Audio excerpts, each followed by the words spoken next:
Eu havia de pegar em 3 pontos só para desenvolver o meu raciocínio sobre o assunto.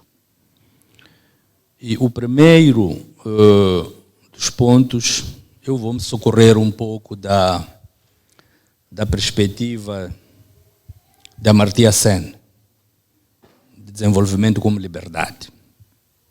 Então eu vou pedir emprestado um pouco essa visão dele que, na minha ótica, permite nós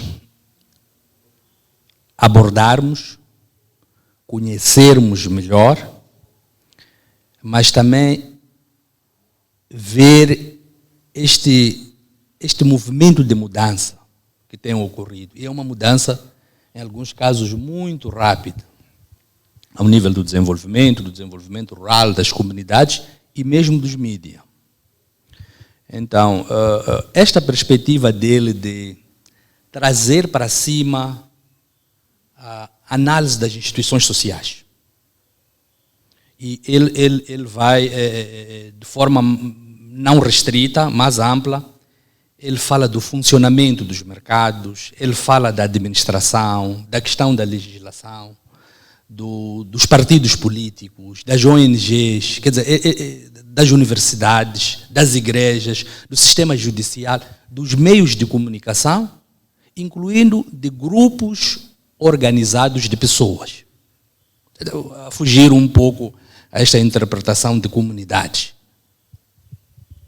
Então, mas ele coloca eles como os elementos chaves para o desenvolvimento das comunidades, o próprio médio, nas instituições no sentido mais amplo do termo, porque ele acha que elas contribuem para o processo de desenvolvimento através da eficácia e estímulo às iniciativas das pessoas.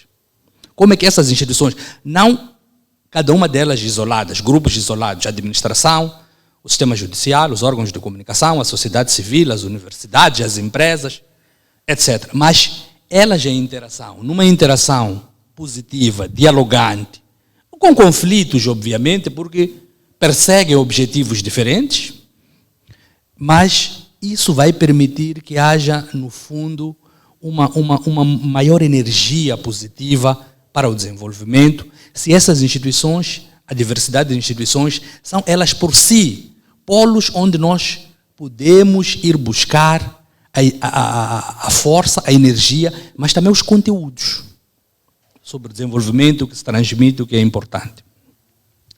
E ele também realça muito o papel dessas instituições, mas também das interações entre elas. E nós podemos pegar no nosso caso, por exemplo, como é que nós lidamos com a questão da gestão da terra. As autoridades consuetudinárias, Tomás Vieira Mário referiu-se um pouco a isto no reassentamento.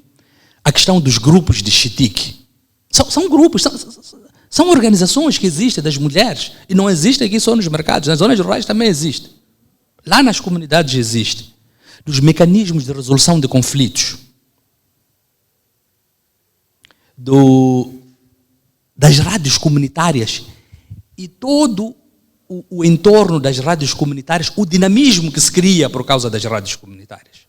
De conhecimento, de economia, de política, de cidadania, de cultura, de desporto, de lazer. Então, penso que este é uma forma de tentar abordar a questão de desenvolvimento vis-à-vis questão das comunidades. O segundo ponto que eu vou pegar já trata mais de comunidades. E eu também ia me socorrer na abordagem do professor José Negrão, falecido professor José Negrão. E ele escreveu várias coisas, vários artigos e livros também sobre isto, e alguns deles repensando as modas de desenvolvimento rural, homens e mulheres na agricultura, 100 anos de economia da família rural africana, e também dos estudos do Observatório do Meio Rural. Como é que nós desmistificamos alguns desses mitos sobre comunidades e sobre o meio rural? Primeiro, eu já tinha dito, e muito bem, que falou da heterogeneidade, da lógica e dinâmica do movimento nas áreas rurais, em que participam comunidades. E aqui, só para colocar uma acha aqui, é que normalmente os pesquisadores, inclusivamente, quando vão às comunidades, eu já fui no projeto das rádios comunitárias, trabalhamos juntos, que implantamos centros de rádio e televisão rurais, e as pessoas que iam fazer as pesquisas diziam, olha, agora queremos entrevistar o administrador, agora entrevistar o empresário, e depois, à tarde, vamos às comunidades. E as comunidades ali é sinal, de certa forma, entre aspas, dos pobres. Aqueles que não têm carros, que não vivem numa casa de alvenaria. Então, esses rótulos também existem, esses rótulos que precisamos de pegar e trabalhar mais com eles. Mas a percepção que eu tive na altura que andei mais pelos distritos, localidades, era mais rotular comunidade como aqueles pobres, aqueles que precisam de ajuda, aqueles que precisam de assistência. O empresário precisa de outro tipo de apoio, não é aquele. E um dos elementos importantes, quer esta abordagem do José Negrão, quer os estudos que são feitos pelo Observatório do Meio Rural, e também aqui já tinha cumprimentado o professor Mosca e a sua equipa, mas também socorri-me de algumas ideias de Robert Chambers, fazer dos últimos os primeiros. É também um pouco nesta concessão. Estão os últimos que devem estar em primeiro lugar, não é? Então, um dos elementos importantes é que é preciso conhecer melhor as comunidades, esses que nós chamamos de comunidades. É preciso conhecer. E no distrito, a realidade de um grupo que está num território específico de posto administrativo pode ser completamente diferente do outro, não é? E aí existem alguns mitos, por exemplo, como o mito da comunidade como uma entidade homogênea. Uma massa homogênea, estática, idílica, harmoniosa, onde não há conflitos. Isso não existe. Na dita comunidade existem problemas, existem conflitos. Existe também este mito dos camponeses que têm aversão a adotar novas tecnologias. Estes aqui não gostam, não sabem, não são formados, não são capacitados e por isso não adotam, e por isso produzem pouco, a produtividade é baixa. Também este mito de que a produção para autoconsumo não é sinônimo da economia de subsistência. Às vezes pensamos que os camponeses querem fazer uma economia de subsistência apenas para sobreviver. Não. Se eles vivem nessa situação é porque têm dificuldade de dar o salto para fazer o melhor, porque o contexto, o ambiente é adverso. Também existe este problema, fala-se muito nas comunidades, este mito da mulher trabalhadora, empreendedora e o homem preguiçoso. A mulher é que trabalha, o homem passa a vida a beber. Então, esse também é um outro mito que faz-nos esquecer que há uma divisão de trabalho. Quem faz a destronca, a sacha, quem vai aos empregos, quem vai até ao trabalho assalariado fora nas cidades e nos países vizinhos, normalmente é o homem e não a mulher que fica a produzir para a segurança alimentar. E também o último, só para citar alguns dos mitos, de que todo camponês e operador informal pode ser empresário. Isto não vai acontecer em Moçambique, nem aconteceu em nenhum país do mundo. Quer dizer, há camponeses, são agricultores, são pequenos produtores, vão ficar assim, mas nem todos podem transitar, nem todos aqueles meninos que vendem giros, que vendem bolinhos, vão ser empresários. Não é assim, e então temos que desmistificar. O terceiro e último ponto foca mais no papel dos mídias. E aqui eu havia de dar uma atenção mais especial à questão, e não só do mídia, mas ver esta tríade: informação, educação, comunicação. A dimensão IEC, junta, integrada. E nós temos uma máxima que é muito utilizada: informação é poder. Quem tem informação tem poder. E ela é muito importante e poderosa na agricultura, na economia, na saúde, na questão dos conflitos, na água e saneamento, na justiça, só para falar de alguns exemplos. Em todos os domínios da vida, econômica, social, política, cultural, a informação, educação e comunicação é uma dimensão vital para o processo de desenvolvimento. Então, uma das questões que eu retomo do primeiro ponto já aflorado, é uma aposta muito mais incisiva na densificação institucional. Eu sou daqueles que acreditam que a densificação institucional, ela é per si um dos valores de desenvolvimento.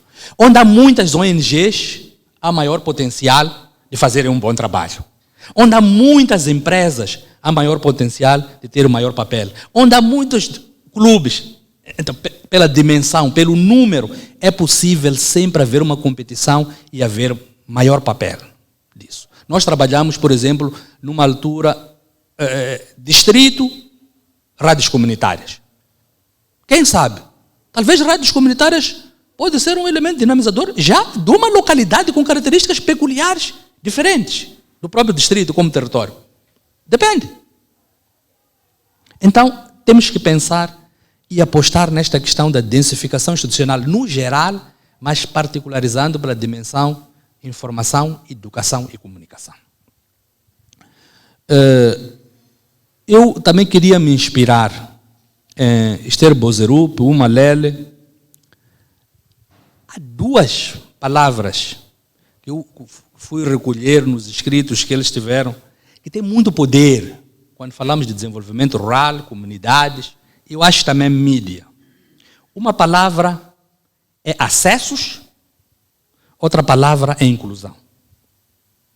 Acessos, o meu amigo Feijó referiu-se muito bem. Acesso aos recursos naturais, a terra e outros recursos naturais, acesso à informação, educação e comunicação, aos mercados, à tecnologia, às infraestruturas físicas e institucionais, aos serviços essenciais básicos, à justiça, etc. É o domínio dos acessos. Um outro domínio importante é o domínio da inclusão, onde ele também referiu isso muito bem, e houve coincidência nas nossas abordagens, a participação, a democracia, a ter mais voz, a mais vez, a poder, mas sublinhando muito a inclusão financeira e inclusão digital. Isto é fundamental para dar poder às pessoas que vivem no meio rural, para dar poder às pessoas que nós rotulamos e famílias que rotulamos de comunidades. A última palavra que eu queria dizer aqui. Eu há dias estava a ler um livro de Abhijit Banerjee e Esther Duflo. Acho que conhecem, eles foram os vencedores do Prêmio Nobel de Economia, Ciências Econômicas 2019. E o título do livro é A Economia dos Pobres, repensando de modo radical a luta contra a pobreza global. E o que estes autores dizem? Eles defendem que grande parte das políticas de combate à pobreza, ao nível global, falharam devido à incapacidade para compreender a própria pobreza. A pergunta que deixo é se nós, hoje, na perspectiva do amanhã, estamos melhor artilhados para compreender melhor o significado verdadeiro da palavra desenvolvimento, das comunidades e o papel dos mídias no desenvolvimento do nosso país e particularmente das áreas rurais. Muito obrigado.